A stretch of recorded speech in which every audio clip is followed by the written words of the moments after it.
de todo lo que se estuvo hablando. Y en el día de hoy entonces quisiera que le diéramos continuación a lo que hemos venido hablando. ¿Y cuál es entonces el siguiente libro que viene después de Esdras? Nehemías, ¿sí? Nehemías es el siguiente libro. Y hoy nos encontramos entonces en el capítulo 1, versículo 1 de Nehemías. En mi Biblia es la página 462, yo no sé la de ustedes. Pero esto es una continuación de lo que veníamos viendo hace unas semanas, ¿sí? Originalmente, ¿y por qué lo estamos haciendo de esta manera? Porque originalmente Esdras y Nehemías eran un mismo libro, pero pues con el pasar del tiempo se dividió en dos y se estructuró de esta manera, pero era un solo libro. Y hoy quisiera entonces que tratáramos de ver los primeros dos capítulos, vamos a ver si nos da tiempo, los primeros dos capítulos de Nehemías. ¿Alguno ha podido leer el libro de Nehemías? ¿Alguna vez ahí entre pasar páginas dijo, vamos a leer Nehemías? ¿O fue como Esdras que varios me dijeron, no, nunca se me hubiera ocurrido haber leído este libro? Bueno, el libro de Nehemías también es muy especial, no solamente de manera histórica, sino también de manera espiritual para cada uno de nosotros. Y en estos primeros dos capítulos, entonces quisiera que empezáramos a ver cositas importantes. Vamos a ver cómo el carácter y el liderazgo de una persona es forjado a través del estudio de la palabra de Dios, cómo el carácter y el liderazgo de una persona es forjado también en su dependencia de Dios, y cómo el carácter y el liderazgo de una persona son también formados por la seguridad que tiene de que sus oraciones son escuchadas y son contestadas. Tres cositas básicas que nos van a mostrar cómo nuestro carácter y nuestro liderazgo pueden llegar a ser formados. Y también vamos a ver cómo el valor y la confianza en estas áreas va creciendo cada vez que tú y yo estudiamos más la Biblia, y cómo empezamos a ver esas bendiciones, ¿verdad?, que vienen cuando nuestras oraciones son contestadas. Todo eso entonces nos habilita a nosotros no solamente a crecer como en nuestro carácter y en nuestro liderazgo, sino que nos lleva a animar a otras personas a seguir la misma causa de Dios, a seguir el mismo reino que es bueno, justo y santo. Entonces vamos a ir al capítulo 1 de Nehemías, capítulo 1, versículo 1. Y aquí vamos a empezar a ver varias cositas. Bueno, voy a darles como un contexto rápido para que tengamos un poquito de idea de qué es lo que está pasando aquí. Esdras, bueno, pasa la historia de Esdras y ahora entramos con Nehemías. Nehemías no está en Jerusalén, Nehemías es donde está, en Susa, nos dice aquí en el versículo 1. Es la capital del reino, dice. Aconteció en el mes Quisleo, en el año 20, estando yo en Susa, capital del reino. Nehemías está hablando. ¿De qué reino se está refiriendo Nehemías? Del reino persa. Si se acuerdan que ellos todavía están bajo presión persa, Nehemías entonces todavía está allá y dice que está en ese mes. Ahorita ya vamos a ir traduciéndolo a nuestro calendario normal. O sea, ese mes, ¿dónde está? Si yo no lo conozco. Pero él estaba entonces en Susa y en Persia, ¿verdad? Y el capítulo 1, aún él estando en Persia, empieza a desenvolverse en una oración muy bonita, una oración ferviente, y nos muestra que él es un intercesor que presenta sus súplicas a Dios. Y Nehemías entonces nos da como un maravilloso ejemplo a seguir, pero también nos presenta una imagen muy clara de por qué nuestros ojos siempre deben estar puestos en Dios. Nehemías, como un resumen histórico, es considerado como el último líder en la historia del Antiguo Testamento. Yo no sé si ustedes se han dado cuenta, pero más adelante están bien todos los profetas, ¿verdad? Los libros de los profetas. Pero muchos de estos profetas, como vimos por ejemplo en Esdras, cuando uno lee Ageo, cuando uno lee Zacarías y otros capítulos, es en esa misma época de tiempo, Jeremías, ¿verdad? No es que como yo terminé de leer Nehemías y ahora vienen los profetas, es que ellos pasaron después. Muchos de estos profetas eran contemporáneos de estos líderes espirituales que se levantaban en el reino de Dios. Y entonces Nehemías es el último. Nehemías es el último líder que se levanta en el pueblo de Dios, o bueno, para Jerusalén, por decirlo así, o para los israelitas. Después de ver tantos profetas, ¿verdad? En el Antiguo Testamento, pasamos, bueno, Números, Deuteronomio, Jueces, todo esto. Empezamos a ver jueces, ¿verdad? Que reinaron por cierta cantidad de años en el pueblo de Dios. Después venían, ¿quiénes? Los reyes, ¿sí se acuerdan todos esos reyes que hubieron? Y ahora empezaron a llegar líderes espirituales, como vimos con Zorobabel, Esdras, y ahora estamos viendo ¿quién? A Nehemías, personas que se levantaron durante el exilio, ¿sí? Se levantaron durante el tiempo en que ellos estaban fuera de su tierra natal. Entonces Nehemías es ese último líder y nos deja unas enseñanzas muy especiales, y una de ellas, en medio de su fidelidad, pero también en medio de sus imperfecciones, nos enseña a depender en la fidelidad de Dios y a guiar nuestro corazón a aquel verdadero intercesor que nos representa delante de Dios. Nehemías estaba intercediendo por un pueblo que estaba mal y él estaba intercediendo a Dios por ellos, pero nos da una imagen muy bonita de que tú y yo tenemos un intercesor más grande, y no soy yo o no es ella que oren por ustedes, sino hay alguien que intercede por todos nosotros y se llama Jesús. Él intercede por ti y por mí ante Dios, como cantábamos hace un momento. Él está a la diestra del Padre y Él intercede, hasta el día de hoy sigue intercediendo por nosotros. Entonces Nehemías nos empieza a dar como una imagen un poquito más clara, no solamente de lo que él está viviendo en esa época, sino también una imagen del Evangelio, de las buenas nuevas de Jesús, de por qué Él vino a este mundo y por qué fuimos rescatados. Entonces vamos a ir leyendo los primeros versículos. Dice que llegó un reporte a Nehemías, en el versículo 2, dice que llegó un reporte a Nehemías. ¿Y qué decía ese reporte? Dice, el remanente, los que quedaron de la cautividad allí en la provincia, están en gran mal y afrenta. Y el muro de Jerusalén está derribado y sus puertas, dice que ¿qué? Quemadas en fuego, versículo 3.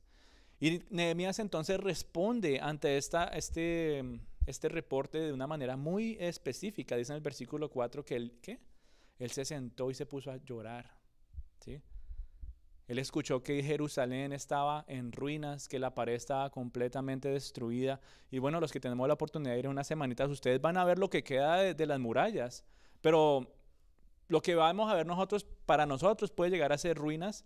Ahora imaginémonos que para Nehemías eso estaba completamente, ¿cómo se dice? Morros de piedras aquí y allá, que todavía le salía humo. Y él le llegó esa noticia. Y dice que se sentó a llorar. Dice, me senté y lloré e hice duelo por algunos días y ayuné y oré delante de Dios de los cielos. Así que él entonces responde ante este reporte con llanto, con indignación. Él responde con un dolor profundo porque los muros estaban destruidos y las puertas estaban completamente quemadas. Yo no sé si ustedes saben por qué era importante en esa época que una ciudad tuviera muros y puertas. Ofrece, claro que sí, ofrece protección, ofrece seguridad, ¿verdad? Le da estabilidad a las personas que viven ahí adentro. Y el solo hecho que eso estuviera destruido, entonces, ¿qué pasó? Nehemías, bueno, no estando allá, él sabía que era indignante y le causaba un dolor profundo porque era su tierra natal. Y todo esto pudo haber sido resultado de lo que tú y yo veíamos hace unas semanas en Esdras capítulo 4. Si se acuerdan que se empezaron a levantar muchos enemigos, que empezaron a llegar personas que le escribieron cartas al rey y ellos pararon la construcción por unos años, ¿sí se acuerdan? Que empezaron a oponerse mucho. Muy posiblemente en Esdras no nos narra nada de la restauración de las murallas y las puertas. ¿De qué nos narra Esdras? Del templo, ¿sí se acuerdan? De las bases y del templo, pero no hemos llegado ni siquiera a las murallas. Así que como que Esdras es una representación de cómo Dios está primero restaurando nuestro interior, ¿verdad? Nuestro corazón, nuestra área espiritual. Y después viene Nehemías a hablar más del área de afuera, ¿sí? Lo que es lo externo. Y así trabaja el Señor. El Señor siempre está formando o tratando primero nuestro interior y luego va a empezar a tratar nuestras áreas, por decirlo así, lo que la gente ve, por decirlo así. Entonces Nehemías está haciendo o quiere restaurar todo lo que está roto en Jerusalén. Él está completamente indignado. Él sabe que ha sido a causa de mucha opresión y mucha oposición que se ha presentado a lo largo del tiempo. Y dice que él pasó entonces algunos días, no nos dice cuántos días, pero más adelante vamos a ver meses, que él estuvo orando y ayunando. Y la manera como dice que él lo estaba haciendo nos muestra que él tenía una gran pasión por el reino de Dios. Si no, ¿por qué estaría llorando? No, pues yo estoy bien aquí en Persia, yo para qué me voy a poner a ponerme triste y ponerme a orar por eso si yo ni siquiera vivo allá, ¿verdad? Pero él expresa su dolor, él expresa su llanto, él expresa su lamento. ¿Por qué? Porque él está apasionado por el reino de Dios, porque él está apasionado por lo que Dios tenía planeado para su pueblo, ¿verdad? Y entonces, ¿qué hace él? Él no solamente se queda llorando, ¿o sí? ¿Qué dice ahí también? Se puso a orar. Él intercede con diligencia, así es, diligente en ponerse a orar. Y eso mismo nos debería pasar a nosotros, mi querida familia. Cuando no vemos un avance en el Evangelio, ¿verdad? Cuando no vemos un avance en que el nombre de Cristo siga siendo compartido a los que conocemos, cuando las cosas se detienen en nuestras vidas y muchas cosas se presentan para que no le demos la gloria a Dios, deberíamos ser diligentes para orar por esas situaciones. Señor, no sé por qué estoy viviendo, actuando de esta manera, pero eso no te está dando la gloria a ti. Señor, No hemos compartido de tu palabra o me duele, ¿cómo se dice? Me causa llanto, me indigna ver cuántas personas están perdidas y no hay quien pueda compartirles, ¿verdad? No oramos por eso muchas veces. Tal vez decimos, sí, bueno, toca presentar maneras de actuar y todo esto, pero ¿cuántas veces realmente oramos por ese necesitado? ¿O cuántas veces realmente oramos para que lo que nosotros estemos viviendo sea para la gloria de Dios? Por eso muchas personas viven de la manera que viven, porque no están apasionadas por la obra de Dios, no se apasionan en extender el reino, no están dispuestos a sacrificar algo de su vida para que el reino de Dios siga avanzando aquí en la tierra. Y muchas veces dejamos que nuestras oraciones se queden en solamente nuestras necesidades personales. Y el Señor responde, Él es fiel y responde esas oraciones, pero Él también anhela que tú y yo podamos no solamente pedirle por lo que necesitamos de manera personal, sino que podamos pedirle para que su reino siga avanzando en este mundo. Y Nehemías entonces nos muestra que es posible cuando tú y yo tenemos pasión por el reino de Dios. Nehemías nos muestra también cómo tener esa pasión. Si tú no la tienes, no tienes pasión por el reino de Dios, si no tienes ese fervor por Dios o por su reino, Él nos muestra cómo. Y vamos a ir viéndolo entonces en el versículo 5, Nehemías capítulo 1, versículo 5. Vamos a empezar a ver. Esto nos revela a nosotros algo muy bonito. Número uno es que Nehemías conocía y entendía las escrituras. Él quería ver que se cumplieran las promesas de Dios. ¿Qué dice el versículo 5? Dice: Te ruego, oh Jehová, Dios de los cielos, fuerte, grande y temible, que guarda el pacto y la misericordia a los que le aman y guardan sus mandamientos. Estén ahora atento tu oído y abiertos tus ojos para oír la oración de tu siervo, que hago ahora delante de ti, día y noche, por los hijos de Israel, tus siervos. Vamos a parar ahí. Él está orando, ¿verdad?, a Dios, pero la manera como Él estructura esa oración nos permite ver que Él conoce las escrituras, que Él entendía las escrituras, que Él entendía las promesas que Dios había dado en algún momento. Dice, Dios de los cielos, fuerte, grande y temible, que guarda ¿qué? El pacto. Esa palabra es importante en ese versículo. Dios guarda el pacto, Él cumple lo que dice. O sea que el solo hecho de que Dios guarda su pacto era más que suficiente para Nehemías de presentarse ante él con sus peticiones, ¿sí? Le daba seguridad porque le decía, Señor, yo te estoy pidiendo esto porque sé que tú dijiste que lo ibas a cumplir. Él está buscando a Dios para que haga algo que él ya había prometido. En otras palabras, él estaba viviendo una parte de lo que Dios dijo que iba a pasar, y ya vamos a ir viendo cómo. Pero Nehemías entonces le está pidiendo a Dios que haga lo que dijo que iba a hacer. La pregunta es, ¿cómo es que Nehemías sabía qué es lo que Dios iba a hacer? ¿Será que se lo imaginaba? ¿Será que alguien le contó? ¿O cómo él tenía esa certeza de que yo ya sé que Dios va a hacer esto? Se supone que él había prometido esto. ¿Cómo supo Nehemías? Bueno, a través de la palabra. Él conocía las escrituras claramente y por eso oraba de esa manera, ¿verdad? Y lo pedía con tanta pasión. ¿Por qué lo pediría entonces con tanta pasión? Bueno, número uno, porque conocía las escrituras. Y número dos, porque él estaba en medio de parte de la promesa de lo que Dios dijo que iba a hacer si su pueblo se alejaba de él. Por eso él estaba por allá en Persia, alejado, ¿verdad?, de todo lo que se suponía que iba a ser el plan perfecto de Dios. Y entonces en el versículo 8 él sigue con su oración. En Nehemías versículo 8 él sigue con su oración y dice: Acuérdate ahora de la palabra que diste a tu siervo Moisés diciendo: Si vosotros pecareis, yo os dispersaré por todos los pueblos, ¿verdad? Dice el versículo 8. ¿Qué está haciendo Nehemías con esta frase tan cortica? Si vosotros pecareis, yo os dispersaré por los pueblos. Dice, acuérdate la palabra que diste a tu siervo Moisés. Nehemías realmente conocía las escrituras y aquí podemos ya darnos cuenta de una manera mucho más clara. El versículo 8 o la frase que le estaba dando en esta oración es un resumen muy claro de lo que ya se había visto por allá en Deuteronomio 4, del 25 al 31. Vamos a ir leyéndolo. Y él sabe que está viviendo la parte primera de la promesa de Deuteronomio. Dice el versículo 25 empezando, dice Deuteronomio 4, 25 al 31. Dice, cuando hayáis engendrado hijos y nietos y hayáis permanecido largo tiempo en la tierra y os corrompáis y hagáis un ídolo en forma de cualquier cosa y hagáis lo que es malo ante los ojos del Señor vuestro Dios para provocarle ira, pongo hoy por testigo contra vosotros el cielo y la tierra, que pronto Seréis totalmente exterminados de la tierra donde vais a pasar del Jordán para poseerla. No viviréis por mucho tiempo en ella, sino que seréis totalmente destruidos. Y el Señor os dispersará entre los pueblos y quedaréis pocos en número entre las naciones a donde el Señor os llevará. ¿Se cumplió o no se cumplió lo que el Señor dijo que iba a hacer? Al pie de la letra. Y Nehemías estaba viviendo esa parte. Él experimentó parte de ser dispersado de su tierra natal y quedar en pocos números. Él estaba viviendo eso, pero él no se conocía solamente esa parte, él también conocía el final de esta promesa. Decía, y allí, es decir, donde fueron dispersados, allí serviréis dioses hechos por manos de hombre, de madera, de piedra, que no ven, que no oyen, que no comen y que no huelen. Pero desde allí buscarás al Señor tu Dios y lo hallarás si lo buscas con todo tu corazón y con toda tu alma.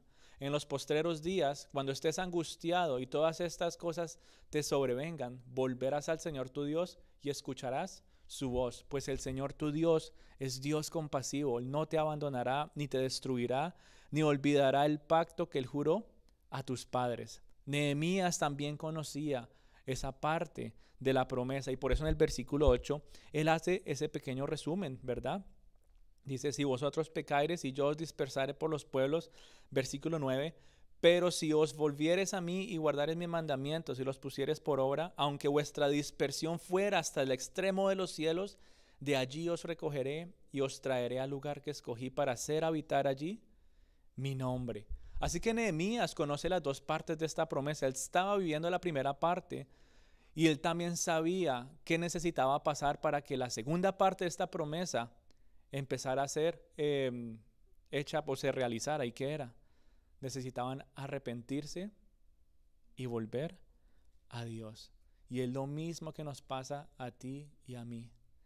Y esta misma promesa se cumple en ti y en mí, de que Dios es compasivo, de que Él no nos abandona, de que no nos destruirá y de que no olvidará su promesa que Él juró, ¿verdad? ¿Cuál fue esa promesa? La salvación a través de Cristo Jesús.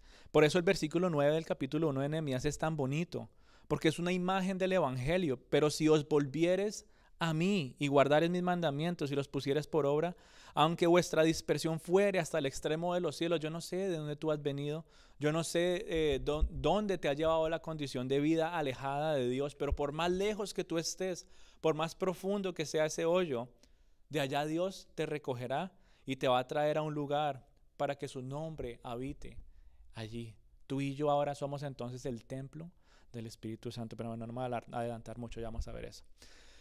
Entonces por eso es que Nehemías estaba tan afectado emocionalmente. ¿Por qué iba a llorar de esa manera? ¿Por qué iba a orar de esa manera? ¿Por qué iba a estar como tan emocionalmente angustiado si lo tenía todo en Persia? Si era el copero del rey y era una posición de autoridad, una posición importante, ¿por qué él se preocupaba y se dolía tanto? ¿Por qué emocionalmente estaba tan revuelto Nehemías?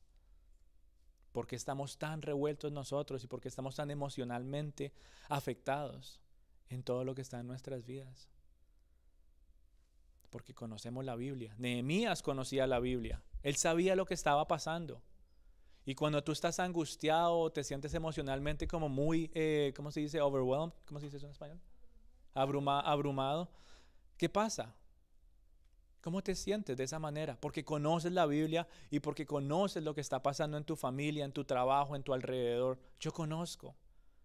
Y por eso me lamento, por eso me duele, por eso oro. Pero cuando tú no conoces la Biblia, cuando no sabes qué ha pasado, cuando no conoces las promesas de Dios, ¿qué pasa? Sigues tu día a día como si nada, como si nada. ¿Quieres amar a Dios? ¿Quieres amar a su reino? ¿Quieres que las buenas nuevas de salvación sigan avanzándose y el nombre de Cristo siga siendo proclamado? Creo que la respuesta de todos debería ser un sí, ¿cierto? ¿Quieres tener fuerza y tener un carácter bueno para enfrentar situaciones desesperantes y tener todas las herramientas para hacer algo al respecto? ¿Cuántas veces tú y yo no nos enfrentamos a situaciones complicadas y no sabemos cómo actuar, no sabemos cómo reaccionar ante estas situaciones que generan desespero? ¿Quieres esas herramientas para hacer algo en medio de esas situaciones? Creo que todos queremos esas herramientas, ¿cierto? Hace poquito por hablar de Ernesto, él nos está ayudando a hacer una reconstrucción allá. Y él se fue, ¿cuándo es que se fue? Ya no se fue hace poquito. Y se llevó todas las herramientas y yo estaba tratando como de adelantar un trabajo y digo, pero ¿y sin herramientas cómo voy a hacer las cosas? Hablando de cosas materiales, físicas y terrenales, pero asimismo en nuestra vida espiritual. Si tú y yo no tenemos herramientas para desarrollar nuestra vida espiritual, ¿cómo vamos a crecer? ¿Cómo va a ser nuestro carácter formado? ¿Cómo vamos a tener fuerzas para enfrentarnos ante las dificultades de este mundo? Tú vas a encontrar esas herramientas de una manera muy sencilla y es llenando tu mente y tu corazón de la palabra de Dios. Eso fue lo que Nehemías hizo. Eso fue lo que lo llevó a él, no solamente a expresar un carácter de que se dolía por todo lo que estaba pasando, sino que lo habilitó a hacer algo, ¿sí? A ponerse manos a la obra, a hacer algo al respecto por lo que estaba pasando. Y muchas veces tú y yo nos llenamos de muchas cosas vanas en nuestra vida. Algunas cosas son importantes, otras cosas no son tan importantes, pero ninguna de esas son duraderas. Solamente la palabra de Dios dura para siempre. Cosas materiales o cosas que tengamos que hacer, aunque sean buenas, no van a durar para siempre. La palabra de Dios perdura por generaciones.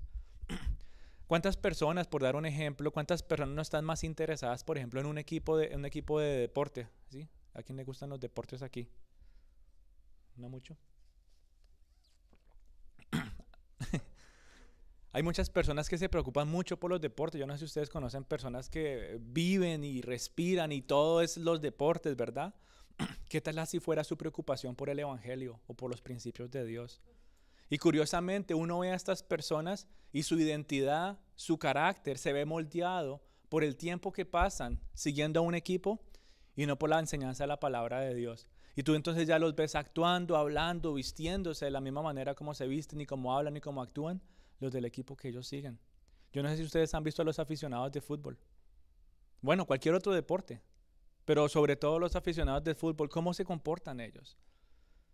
¿Qué saben ellos? Ellos se conocen de memoria las estadísticas, ¿cierto? Se conocen la historia de todos los jugadores, los que alguna vez estuvieron ahí o los que se fueron, ¿verdad? Conocen los planes a futuro que tiene el equipo, pero completamente huecos cuando se trata de la Biblia. La pregunta es, ¿qué es lo que te apasiona más? ¿Y qué es lo que te duele más? En este caso ¿será que a ellos les duele más escuchar que su equipo favorito llegó a perder un torneo? ¿O les duele más escuchar que muchos cristianos son perseguidos en lugares lejanos por compartir el nombre de Cristo? ¿Qué les dolerá más? Y la misma pregunta es para nosotros. Porque eso solamente es un ejemplo de un deporte, pero yo no sé qué es lo que te apasiona a ti. Yo no sé qué es lo más importante para ti. Yo no sé qué es lo que te duele más a ti. Pero eso es solamente un ejemplo claro que podemos ver en alguien que sigue un equipo, mejor dicho, hasta el final. Nehemías se dolía porque era un líder apasionado por el reino de Dios y su justicia. Por eso se dolía Nehemías. Él se dolía de ver a sus enemigos prosperar. Y Nehemías nos da entonces un lindo ejemplo a seguir. Ya me dijeron que él no se quedó orando, entonces ¿qué hizo Nehemías? O bueno, no, primero dijimos, ¿será que Nehemías solo se quedó llorando? Y usted dijo, no, él se puso a orar. Ahora la pregunta es, ¿será que él se quedó solamente orando? ¿O qué hizo él? Ahí nos va diciendo algunas cositas, vamos a ir desenvolviéndolo. Él entonces empieza a actuar de cierta manera.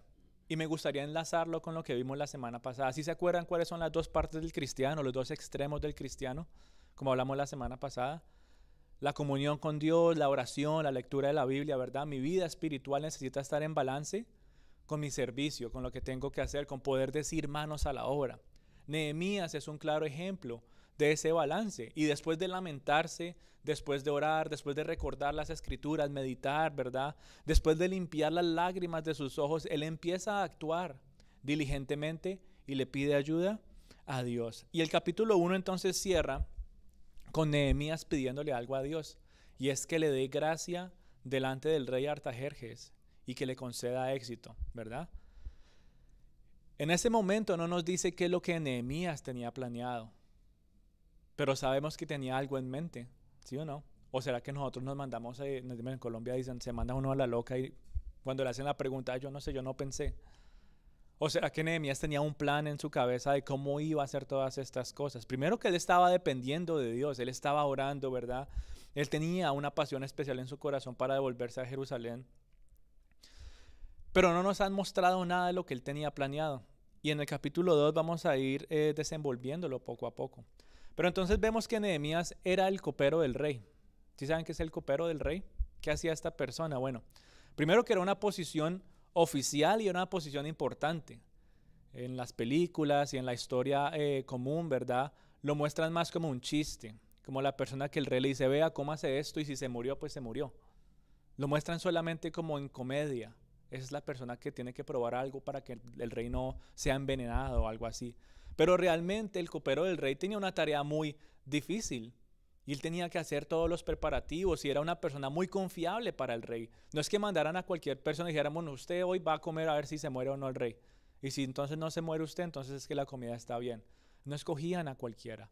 Necesitaba ser alguien de confianza y necesitaba alguien que estuviera dispuesto a hacer la difícil tarea. Y muchos piensan, ¿no?, que era cualquier persona, pero no. Era una tarea que necesitaba mucho compromiso. Así que el copero del rey no era solamente encargado de probar el primer bocado. Yo les hago una pregunta a ustedes. Si ustedes fueran el copero del rey y no quisieran ser envenenados, ¿qué tendrían que hacer? Si yo te dijera, Milton, tú eres el copero del rey en el día de hoy, ¿qué tienes que hacer para que el rey no sea envenenado? O para que tú no seas envenenado. Eso es algo que tenía que hacer Nehemías. Él tenía que asegurarse que todos los que tenían acceso al rey, que todos los que tenían acceso a la cocina, a la comida, que todas las personas que estuvieran alrededor de todo esto que estaba pasando, tenían que ser personas confiables y fieles. ¿Será que eso es una tarea fácil? Y él no lo hacía solamente porque él no quería que fuera envenenado, él también lo hacía pues porque era su tarea y su labor en el reino.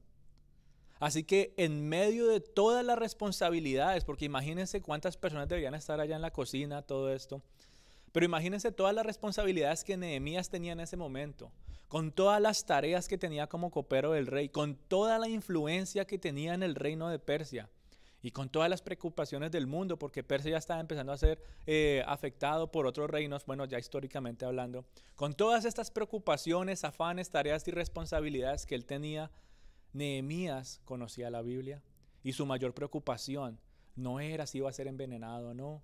Su mayor preocupación no era si el reino de Persia iba a ser derrocado o no, sino su mayor preocupación, ¿cuál era? El reino de Dios.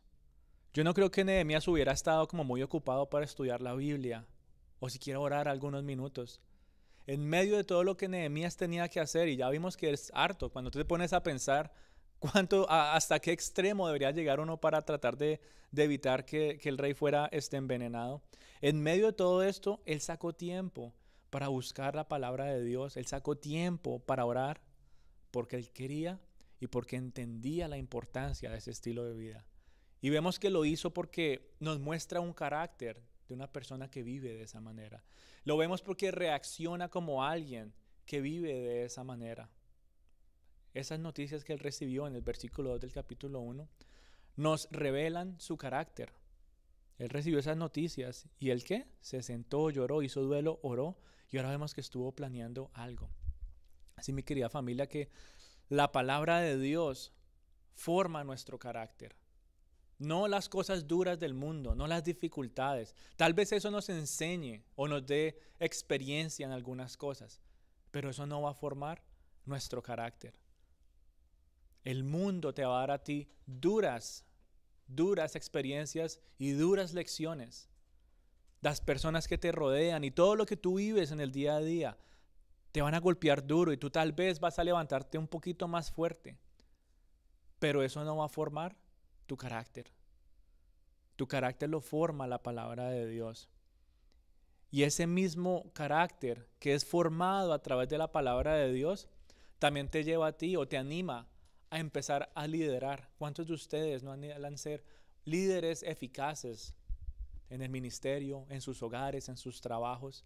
Solamente es posible a través de la palabra de Dios. Hay muchos cursos, hay muchos estudios, hay muchos libros para leer en este mundo de cómo ser un líder eficaz, pero ninguno de ellos se compara con la palabra de Dios. Nada se compara con la palabra de Dios. Vimos entonces que Nehemías entonces tenía todos estos puntos en su corazón, importante, ¿verdad? Y también vimos cómo su comunión con Dios era estable. Él mantenía una comunión estable con Dios. Y ahora entonces empezamos a ver la disposición que él tenía, la diligencia que él tenía para actuar. Un líder que planea las cosas sabiamente de la mano de Dios va a prosperar. Y en el capítulo 1 entonces vemos esta planeación. ¿Sí se acuerdan que les dije que vamos a ver unos meses aquí? En el versículo 1 dice que entonces esto empezó en el mes Quisleu, que eso traducido a nuestro calendario es más o menos noviembre, como finales de noviembre, principios de diciembre, porque el calendario de allá es diferente. Entonces él está en los finales de noviembre, ¿verdad? Y ahora empezamos a leer el capítulo 2 y que dice ahí, sucedió que en el mes de Nisan no es el carro, Nisan es el mes de marzo, más o menos el fin de marzo. O sea que ¿cuántos meses Nehemías estuvo entre el capítulo 1 y el capítulo 2? Más o menos 4 meses, 4 o 5 meses, dependiendo de las semanas, ¿verdad? Y en esos 4 o 5 meses, Nehemías no estaba solamente orando, ¿sí?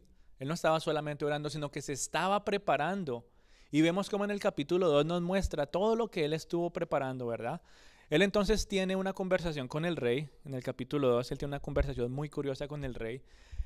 Y él dice que él estaba llevando la copa de vino como siempre. Y el rey lo ve y le dice, ¿por qué está tu rostro entristecido? ¿Por qué estás triste, Nehemías? Y él tuvo que haber sido muy sabio con su respuesta.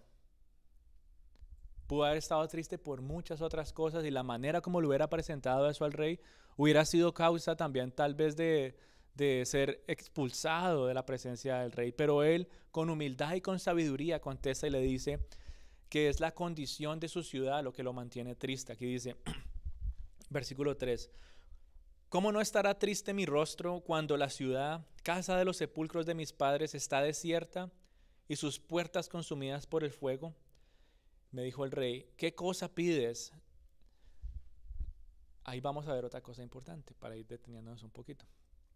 Él entonces ve que hay respuesta de lo que le pidió Dios al final del capítulo 1, que era que le diera ¿qué?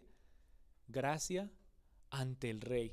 Entonces, en medio de un momento intenso, él se presenta al rey, está haciendo su trabajo, y el rey le pregunta, ¿por qué estás entristecido? Y él le dice, porque veo la condición de mi ciudad.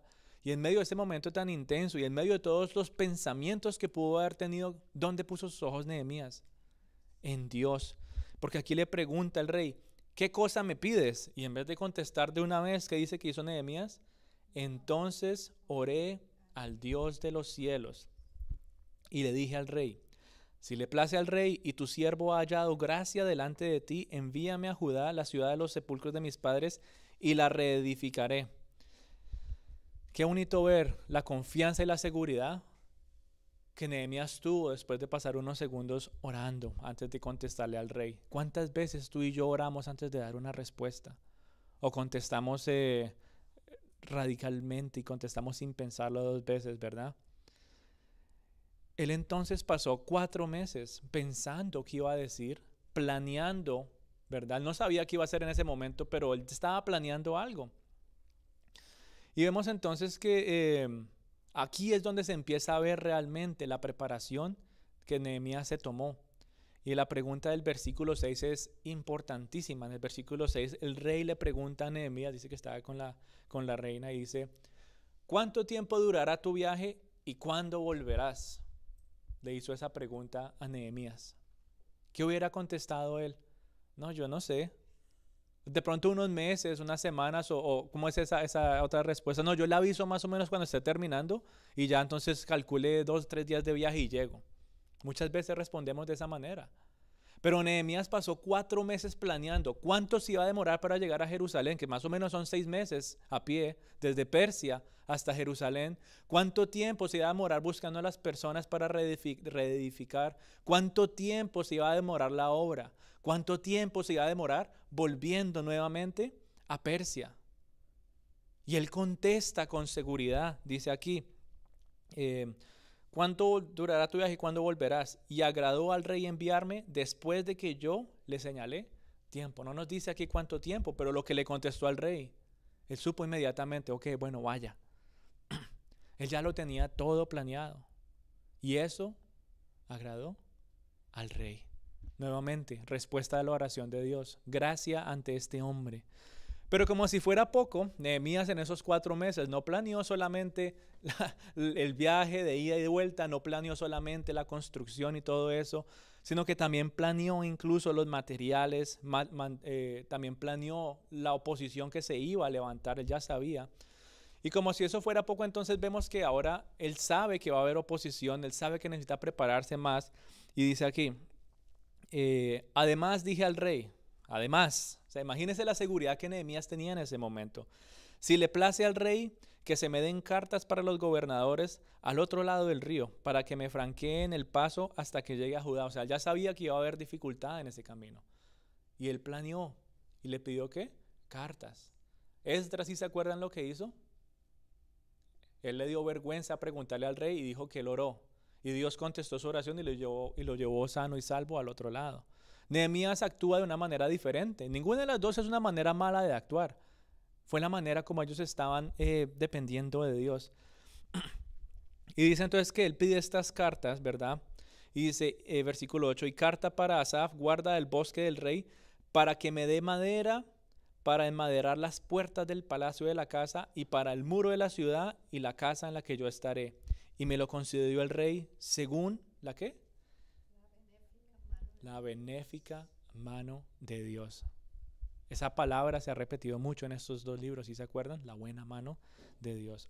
Así que entonces él pide material y bueno, ustedes que van a tener la oportunidad de estar en Israel van a ver que esas puertas no eran pequeñas. La cantidad de material que se necesitaba solamente para las puertas, porque no era una sola puerta. ¿Cuántas puertas hay en Jerusalén? ¿Como 9? ¿13? Vamos a contarlas cuando vayamos. Pero es más de una puerta y son gigantes. Y el material que le estaba pidiendo le es concedido, no solamente para las puertas, sino para los muros, ¿verdad? Material que se necesita. Él entonces pide todo esto con seguridad y el rey se lo concede. Nuevamente, ¿por qué?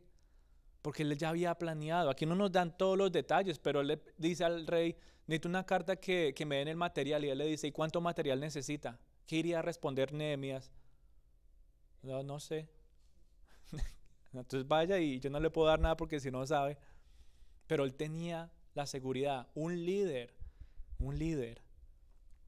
que está arraigado en la palabra de Dios, que ora, que se duele por las dificultades del reino de Dios, un líder que busca continuamente ser formado por la palabra de Dios y que su carácter siga creciendo, es un líder que planea sabiamente planea. Él entonces él planeó no solamente para el viaje, no solamente para la oposición, sino que también planeó para los materiales. 4 meses él pensando todo esto hasta que finalmente puede tener esta conversación con el rey. Por eso un buen líder mantiene su comunión con Dios. Un buen líder ora constantemente. Un buen líder se prepara para cualquier situación, él planea bien. Y tú eres un líder de tu casa. Tú eres un líder de tu familia, tú eres un líder en tu trabajo, tú eres un líder en tu círculo de amigos, tú puedes llegar a ser un líder en el ministerio, pero para lograr todo esto, ¿qué necesitas? Ese balance, comunión con Dios, oración constante y estar dispuesto a actuar, pero actuar preparados, ¿verdad? Planeando bien las cosas. Así que esta enseñanza también es para nosotros. Tú eres un líder en tu hogar. Tú eres un líder en tu familia. Tú eres un líder en tu trabajo. ¿Cuántas veces oramos por las personas del trabajo? ¿Cuántas veces planeamos nuestro día laboral? ¿Cuántas veces planeamos nuestras conversaciones con nuestros círculos de amigos o oramos por ellos? ¿Cuántas veces planeamos las cosas que necesitamos hacer en la casa, en nuestra familia?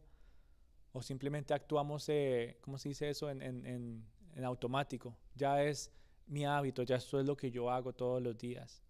Por eso tú y yo necesitamos comunión con Dios constantemente, necesitamos oración constante y necesitamos prepararnos sabiamente y eso requiere diligencia. Nehemías se tardó 4 meses planeando este evento. Y el libro entonces nos da a nosotros una hermosa enseñanza. Y entonces vemos que pasa todo esto.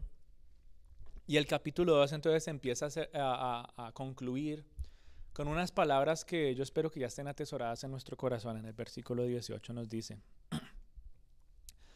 declaré cómo la mano de mi Dios había sido buena sobre mí.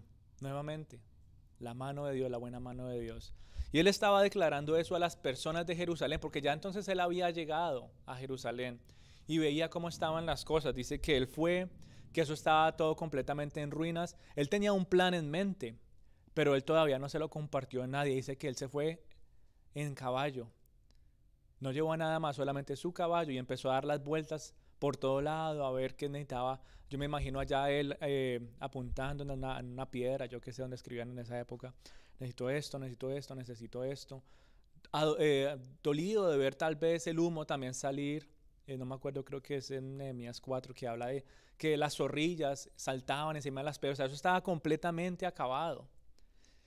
Y dice aquí que estaba tan acabado que ni siquiera la cabalgadura, es decir, que ni siquiera su caballo podía pasar.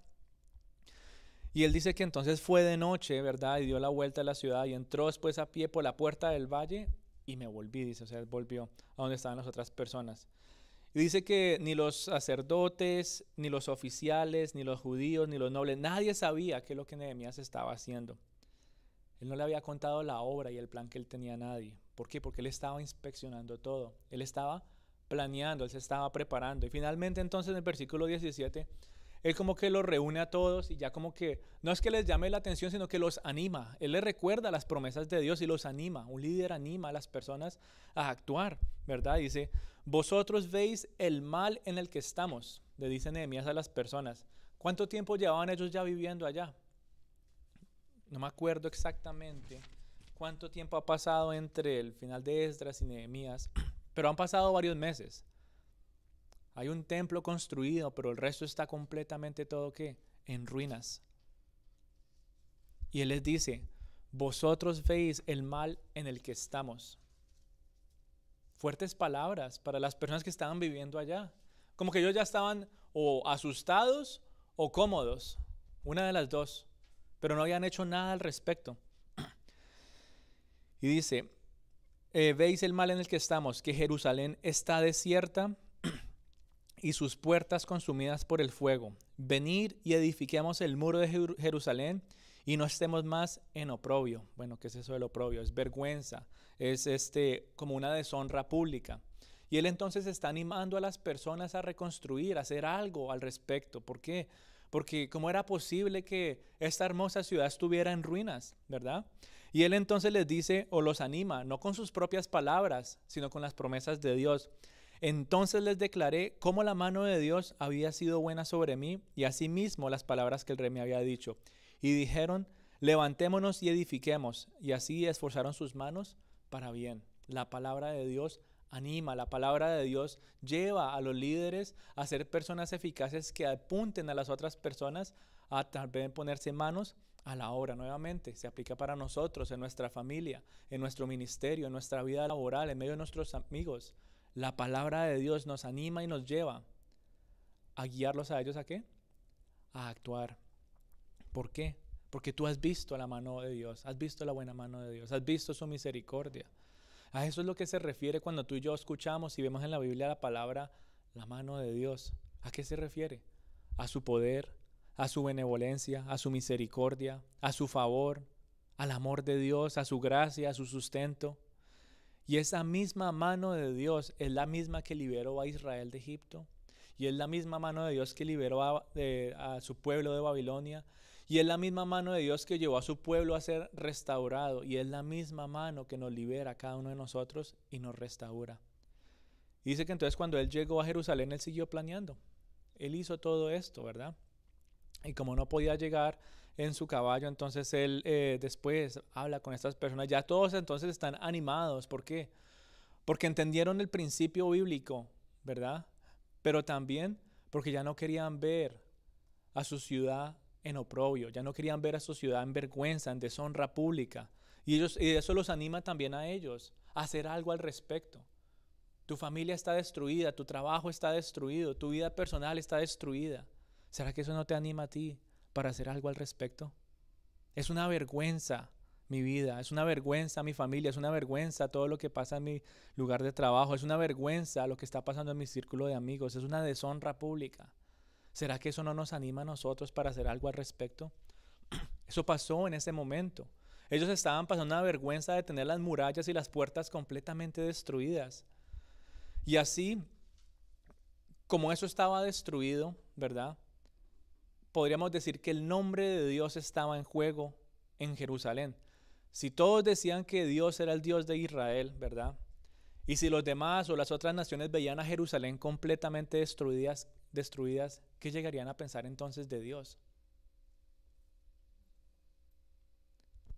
Para quienes aman a Dios, eso es, o bueno, en ese momento los que amaban a Dios, era algo que no se podía tolerar. ¿Cómo es posible que las murallas estén en ruinas y cómo es posible que las puertas estén completamente destruidas? ¿Y los que estaban viviendo allá? Nada. Sigamos aquí como si nada hubiera pasado. Pero llegó Nehemías con una convicción de actuar, con una convicción de restaurar, con una convicción de que no se podía tolerar más de que esa ciudad estuviera en esa condición. Y en el día de hoy, el nombre de Dios no está en juego por una ciudad, por sus murallas o por sus puertas quemadas. En el día de hoy, el nombre de Dios está en juego en la vida de cada uno de nosotros, porque tú y yo somos templo del Espíritu Santo. La pregunta es, ¿qué murallas o qué puertas de tu vida necesitan trabajo? ¿Qué murallas o qué puertas de tu vida están completamente destruidas y están humeando en estos momentos? ¿Será tu familia?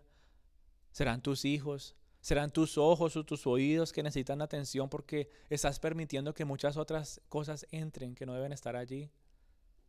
Incluso Jerusalén también tiene una puerta de los desechos que también estaba destruida. Y por ahí sacaban todo lo malo. Y bueno, cada puerta tiene su representación. Pero como les dije antes, Jerusalén tiene muchas puertas. Y si una de esas está destruida, tu vida no va a estar en balance. Jerusalén no estaba en balance. Y Nehemías entendía que el nombre de Dios no estaba siendo glorificado por la condición del pueblo. No se podía tolerar más. Para nosotros debe ser el mismo ánimo. Ya yo no quiero tolerar más esto. Yo ya no quiero tolerar de que mi vida, mi familia y todo lo que esté a mi alrededor esté pasando estas dificultades porque las murallas que se supone que me deben proteger ya no están ahí. O las puertas que me defienden del enemigo ya no están ahí. Todo está en ruinas y está quemado.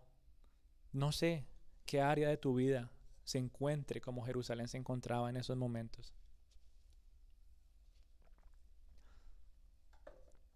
Y los que vamos a ir a Jerusalén vamos a ver esas puertas. Hay unas que han sido reconstruidas y se ven bonitas, ¿no? Pasa uno por ahí, le cuentan a uno la historia. Y son tantas puertas que quisiera... ¿Qué hora es? No creo que alcancemos. Quisiera que viéramos todas estas puertas. De pronto la otra semanita antes de irnos las vemos. Pero cada una de estas puertas tiene un significado para nuestras vidas. Cada una de estas puertas tenía un significado para Jerusalén. Y asimismo, como han entrado tantas cosas a nuestras vidas, como han entrado tantas cosas a nuestras áreas personales, ¿verdad? Y es muy posible que también la puerta por donde desechábamos todo lo que no era bueno para nosotros también está destruida, está tapada. ¿Qué pasa con todo ese desecho? Se queda también dentro de nuestras vidas. Todas, absolutamente todas las puertas de nuestras vidas necesitan ser restauradas, necesitan ser arregladas. Y por eso tú y yo entonces necesitamos entender claramente que somos templo del Espíritu Santo y que ya no podemos tolerar más que nuestra vida esté en ruinas o que esa situación esté en ruinas o lo que tú estés pasando esté en ruinas. Tal vez así como Jerusalén estaba en ruinas, tal vez así como sus puertas estaban quemadas en la época de Nehemías, en el día de hoy nuestra área emocional también se encuentra de esa manera en ruinas. Porque muchas veces podemos hablar solamente de lo externo, de lo que ven los demás, pero nuestro corazón y muchas áreas de nuestros pensamientos y nuestro corazón también pueden estar en ruinas. Mi corazón está indefenso porque no hay muros que lo defiendan. Mi corazón está indefenso y estoy permitiendo que todo entre porque no hay puertas para poder cerrar. Todas tus puertas están completamente quemadas. Y nos encontramos en este momento completamente indefensos. Indefensos ante una llama que sigue consumiendo todo. Indefensos ante ese humo que ahoga y no nos deja ver nada y estamos como andando a tientas. Y todo eso sigue consumiendo nuestra vida poco a poco. Cada área importante de nuestras vidas se va acabando y se va consumiendo poco a poco. ¿Por qué? Porque no hemos dado ese paso de liderazgo, de empezar a hacer algo al respecto. ¿Lees la Biblia? No lo sé, pero si la lees, ahí hay herramientas. ¿Oras? No lo sé, pero si oras, ahí vas a encontrar confianza y seguridad.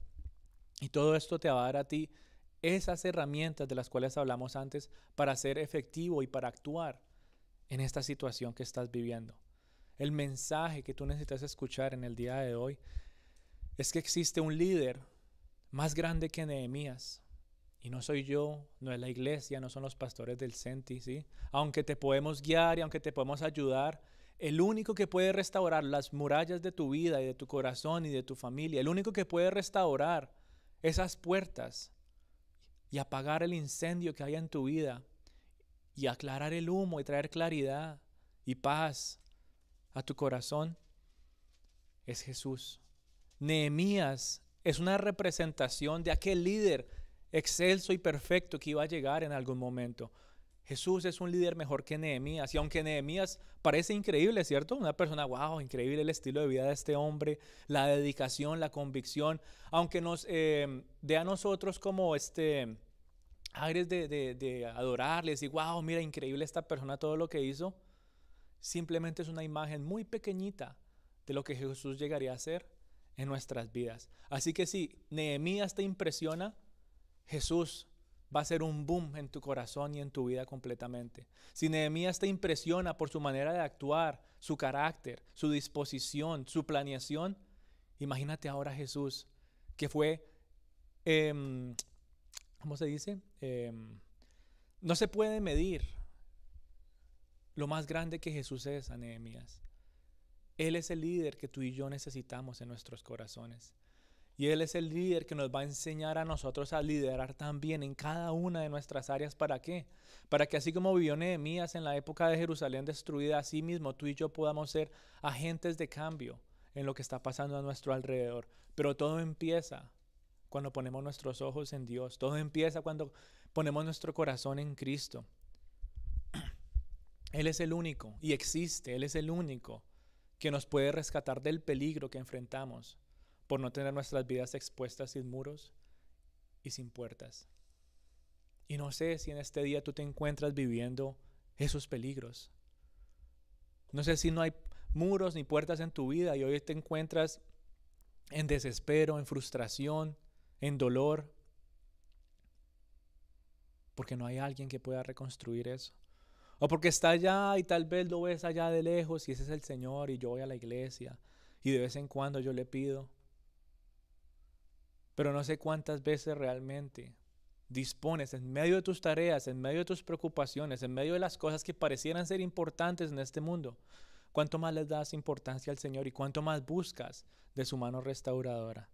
Ya no más enfrentar el peligro solos. Permite que el Señor restaure tu vida. Permite que el Señor restaure los muros y las puertas de tu corazón. Vuelve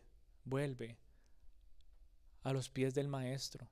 Vuelve a las manos de aquel que puede hacerlo todo por nosotros.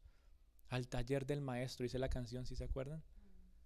Vuelve a Él, porque solamente Él puede, con martillo y con mazo, arreglar esas áreas, formar nuestro carácter y arreglar todo lo que está roto, todo lo que está quemado en nuestras vidas. Él lo restaurará. Y asimismo entonces Jesús entonces nos muestra que no solamente viene a restaurar nuestras vidas, a traernos salvación, ¿verdad? No solamente nos muestra que Él es aquel mejor líder, sino que también, más que nosotros, Él quiere que el reino de Dios venga. Él quiere que la voluntad de Dios sea hecha en todo momento. Por eso el nombre de Jesús es tan importante y lo vemos en absolutamente todo momento en que tú y yo leemos la Biblia. Y si tú eres cristiano, yo te invito a que veas entonces el versículo 19 para ir terminando entonces con esta enseñanza del capítulo 1 y 2. Esto es muy específico para quienes siguen al Señor. Dice que ellos eran despreciados, dice que ellos se burlaban al ver el monte de escombros y de humo, ¿verdad? Dice el versículo 19. Después de que todos se animaron a ir a reconstruir, dice en el versículo 19, y cuando lo oyeron Sanbalat el horonita y Tobías el siervo amonita y Gesem, Gesem el árabe, hicieron escarnio de nosotros y nos despreciaron diciendo, ¿qué es esto que hacéis vosotros? ¿Os rebeláis contra el rey? Y la respuesta que les dije fue, el Dios de los cielos, Él nos prosperará y nosotros sus siervos nos levantaremos y edificaremos porque vosotros no tenéis parte ni derecho ni memoria en Jerusalén. Qué respuesta tan confiada, ¿cierto? Qué respuesta tan segura en medio de esa oposición que ellos estaban viviendo. Y si tú eres cristiano y si tú te encuentras en una situación similar, vas a experimentar lo mismo que pasó aquí. La vida cristiana no es solamente color de rosa. La vida cristiana trae oposición y trae dificultades a nuestras vidas, pero cuando tú y yo estamos con Dios, podemos vivir y responder como lo hizo Nehemías, con seguridad y con confianza. Vas a encontrar entonces oposición que se va a burlar de ti, que te va a despreciar. Hoy tú y yo experimentamos lo mismo. ¿Será que nuestros enemigos saben que somos cristianos por nuestro amor? ¿Será que nuestros enemigos ven el evangelio en nuestras vidas? ¿Será que ellos se maravillan del comportamiento de nuestros hijos? ¿O será que se burlan y nos desprecian porque algunas de nuestras áreas están en ruinas? ¿Será que se burlan de nosotros porque nuestra vida está destruida y está humeando? Y nos señalan y se burlan de nosotros y hacen escarnio. Porque es que dices que tú eres cristiano y mira cómo estás viviendo. ¿Será que nos pasa a nosotros? Creo que muy frecuentemente, si queremos ser sinceros. Porque ellos ven en nosotros que se supone que deberíamos ser perfectos, que se supone que todo en nuestra vida debe ir marchando sobre ruedas y que todo debe estar absolutamente perfecto, sin tachas, sin manchas, sin absolutamente nada. Y cuando encuentran algo, esos enemigos, ¿qué hacen? Se burlan, nos desprecian, nos critican, buscan alguna manera para desanimarnos. Nehemías sabía que esa oposición iba a estar allí. ¿Y qué planeó él? Él ya tenía un plan en marcha. Él siguió actuando, él no se dejó detener por esa oposición y ese desánimo, sino que él se aferró a las promesas de Dios y él dice, el Dios de los cielos, Él nos prosperará y nosotros sus siervos nos levantaremos y edificaremos porque vosotros no tenéis parte ni derecho ni memoria de Jerusalén. Tu enemigo no tiene ni derecho ni memoria de lo que ha pasado en tu vida. Tu enemigo no tiene derecho de detener lo que el Señor quiere hacer en tu familia, en tus hijos, en tu trabajo, en tu corazón, en tu área emocional. El enemigo no tiene derecho y no sabe por lo que tú has pasado. Las personas que se burlan de ti y te desprecian no saben lo que tú has vivido, pero Dios sí. No nos dejemos desanimar. No nos dejemos desanimar por el escarnio, la burla y el desprecio de los demás. Aférrate a las promesas de Dios. Él está contigo, Él no te abandonará. Pero mantén tus ojos puestos en Él. Porque si tú te alejas del Señor, ya vimos qué pasó. Esparcidos por todo lugar, en pocos números. Pero ahora que Él volvió y trajo unidad, y vamos a verlo más adelante en el capítulo 3, pero las personas empezaron a unirse, empezó a haber un despertar, ¿verdad? Que trae restauración, no solamente a Jerusalén, sino a la nación, o espiritualmente hablando, al corazón de las personas, un despertar muy bonito. Así que no te desanimes si estás experimentando esas palabras de desánimo. Sé que muchas áreas de nuestras vidas en estos momentos están humeando todavía, ¿cierto? 4 o 5 meses, como le pasó a Nehemías, planeando, yo no sé, tal vez para ti años, meses, días, no sé. Y todavía ves el humo salir. Y todavía ves las piedras y no sabes por dónde empezar. Porque ha sido mucho el daño, porque ha sido mucho la destrucción. Pero tú quieres y anhelas empezar esa reconstrucción. Vuelve a los pies del Señor. Búscalo constantemente a Él. Y no te desanimes, porque Él es el que piedra a piedra te va a ayudar a levantarla, porque Él es el que te va a ayudar a limpiar esos escombros y a restaurar de una manera muy bonita todo lo que has perdido. pero no te desanimes, no te desanimes.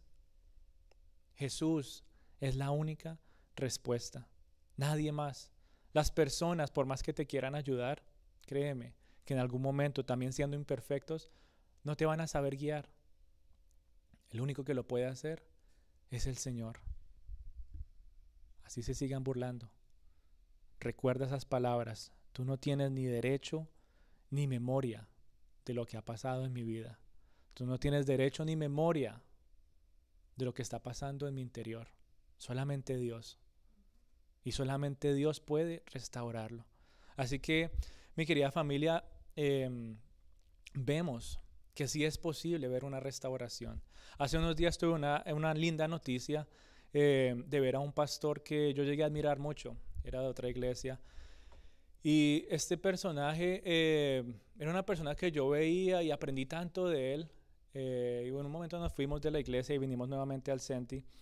Pero seguía, ¿no? De vez en cuando escuchando sus enseñanzas y todo esto. Y me dolió tanto. De verdad que me quebró el corazón de ver cómo un siervo de Dios podía caer de tal mal manera y destruir su matrimonio por ir a buscar a otra mujer. De ser públicamente avergonzado. De públicamente poner el nombre de Dios en juego, por decirlo así. Porque ya no estaba siendo glorificado. ¿Y qué pasó? Y llegaron las burlas, y llegó el escarnio, y llegaron tantas cosas, pero no que era el pastor de la iglesia, no sé qué, pero no que tal cosa. Y este hombre tuvo que salir de su trabajo, de su oficio de pastor y predicador, tristemente. Y seguían muchos criticando, aún en medio de su ausencia pública y todo, muchos criticando, ¿y dónde está? Y está destruido, y está todo humeando su vida. El nombre de Dios no estaba siendo glorificado.